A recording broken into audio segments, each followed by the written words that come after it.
up everyone? Welcome back to our channel. In this video we are in Morrisson Springs County Park in Ponce de Leon, Florida, in Florida's Panhandle, pretty close to Alabama. I'm out of breath because this spring is the coldest water we've ever been in. It's freezing, but it's beautiful and it's deep.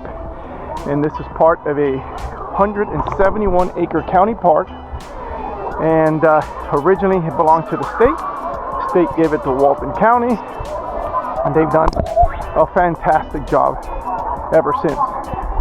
So they've added a boardwalk, there's a boat ramp, and the hole has been measured at 300 feet deep, and it ends at a big cavern that nobody's ever been able to measure.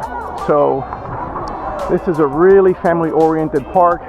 This is supposed to be the South's most well-known spring, although we had never heard of it. We originally tried to get to Ponce de Leon Springs just down the street, state park, but they were closed, full to capacity. And so we waited in line half an hour and got in here, and we don't regret it. This was a great find. So hang out with us and check out this place with us.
Ha ha ha.